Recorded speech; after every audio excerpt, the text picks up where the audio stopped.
ముందుగా ఏదైతే తమిళనాడులో విజయ్ అత్యధిక మెజార్టీతో గెలుపొందారో ఆయనకి తెలుగు రాష్ట్ర ప్రజల తరపున శుభాకాంక్షలు తెలియజేస్తూ, ఎవరైతే స్టాలిన్ ఉన్నారో స్టాలిన్ ఎప్పుడు కూడా సనాతన ధర్మాన్ని కించపరుస్తూ, అన్ని మతాలని సమానంగా చూడవలసిన బాధ్యత ఉన్న ఒక వ్యక్తి సనాతన ధర్మాన్ని కించపరుస్తూ, పవన్ కళ్యాణ్ గారు ఏదైతే సనాతన ధర్మం గురించి మాట్లాడారో దాని గురించి ఆయన వ్యాఖ్యలు చేస్తూ కొన్ని గతంలో స్టాలిన్ గారు చేయటం. అలాగే తమిళనాడులో హీరోలు హవా ఎక్కువ ఉంటుంది. మొదటి నుంచి కూడా అక్కడ హీరోలు హవా ఎక్కువ. ఏటీఎం బ్యాచ్ ఈ లోపల సంకలు గుద్దుకుంటున్నారు.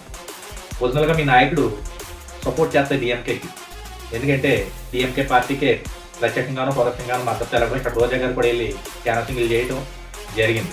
ఏదైతే విజయ్ ఉన్నారో విజయ్కి ఎవడో ఒక అమ్మాయిని జగన్మోహన్ రెడ్డి గారు ఉన్నది విజయ్ గారు ఉన్నది ఫోటో పట్టుకొచ్చి చేతికి ఇస్తారు ఏదో అలా ఒక క్లిప్లో చూపించడం జరిగింది. కేవలం దానివల్ల నెగ్గేశారు విజయ్ అని చెప్పి సంకలు గుద్దుకుంటూ సోషల్ మీడియాలో ట్రోల్ చేస్తున్నారు. మీకు తెలియాల్సింది ఏంటంటే, ఫోటో పట్టుకుంటే నెగ్గినంత వ్యక్తి ఇక్కడ మనిషే తిరిగి ఆపసోపాలు పడి అష్ట కష్టాలు పడితేనే 11 సీట్లు రాలేదు.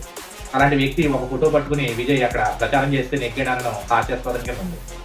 మీరు కూడా కొంచెం మారాల్సిన విషయం చాలా ఉన్నాయి. ఎందుకంటే ఇంకెప్పుడు ఈ పేటీఎం డబ్బులకి ఆశపడి మీరు ప్రజల్లో చులకన అవ్వద్దని తెలియజేస్తూ, ఏదైతే ప్రాంతాభిమానం అయి ఉండొచ్చు, హీరో అభిమానం అయి ఉండొచ్చు, లేదంటే ఏదైతే సనాతన ధర్మాన్ని కించపరిచిన విషయాల్లో కావచ్చు, అదే విజయ్ని ఎంత దారుణంగా అవహేళన చేశారు. ఒక స్థాయి వ్యక్తి కింద స్థాయి నుంచి ఆయన ఎదుగుతూ ఒక వ్యక్తి ఈ స్థాయికి వచ్చాడు అంటే ఎన్ని అవమానాలు పోలై ఉంటాడో ఒకసారి ఆలోచించాలి. అలాంటి వ్యక్తిని తమిళ ప్రజలు గుర్తించి అతని కష్టానికి తగ్గ ఫలితాన్ని ఇవ్వడం జరిగింది.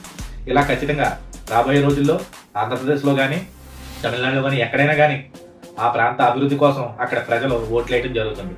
ఖచ్చితంగా రాబోయే రోజుల్లో తమిళ ప్రజలకు విజయ్ గారు మంచి రాష్ట్రానికి మంచి సేవలు అందించి ఆయన రాష్ట్ర ప్రజలకు మంచి శ్రేయస్ని అందిస్తారని ఆశిస్తూ జై జనసేన, జై